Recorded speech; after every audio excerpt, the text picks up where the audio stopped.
So, the power of inclusiveness. Now, if we go back in the world, say, 30 years, we see that there were many signs of opening. Walls were coming down. Many initiatives were taken to open up the world, which I think brought many benefits. If we look around the world now, there are many signs of closure. Walls are being constructed.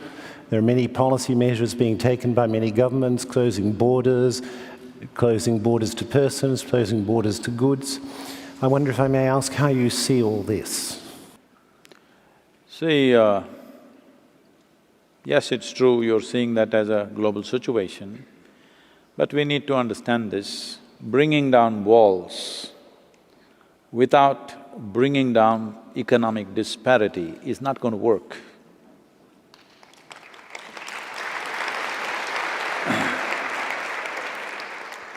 When we brought down walls, then itself we should have understood that we must strive to bring down disparity in the world. No man or woman wants to leave their home and go somewhere else to some strange land and live there just for survival. Nobody wants to do that.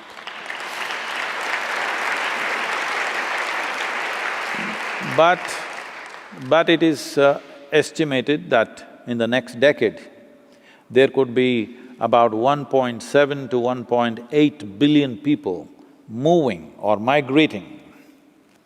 When that many people start migrating, your wall is not going to work anyway. Wall will work when they're in a few thousands, maybe a million, but when they go to a billion, your wall is not going to work, it's going to be a tragedy. Because now you see a stream of people coming.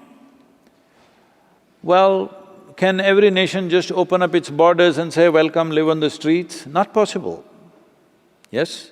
So the thing to do is, which I've been striving to do and I'm failed to do, is in the last 25 years I've been trying to bring some key people in the world together so that this initially we started as 1%.com. And I try to create a board, and every time we are about to do it, some warlike situation comes and some nations back away and it never happened, all right?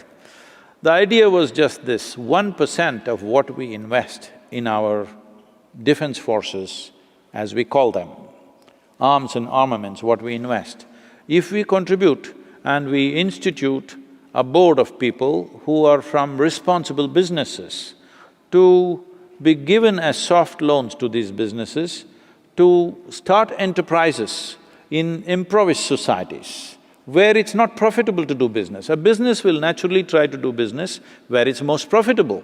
You cannot ask them to go and do business somewhere in one corner of Asia or Africa because they are looking at their profitability. Essentially, this attitude is because money is expensive. The money is expensive. If you give them a softer money, which is not expensive, for a gestation period of 12 to 20 years and very soft kind of cushion for them to develop an enterprise, develop the talent and create industry and business in impoverished societies, the reason for these people to migrate will go. Instead of making that investment, you invest in putting up walls, you will see walls will work to a certain point. I'm not even saying it's wrong because the sovereignty of a nation is essentially determined by the geographic borders. I'm not saying every nation can open up and let people inside, it's not possible to do that. But you will not be able to control it this way, nor is it very humane to do it that way. So the only way is, in some way we must see how economic disparity is lowered. We cannot level it absolutely, it's very, very far away, leveling it.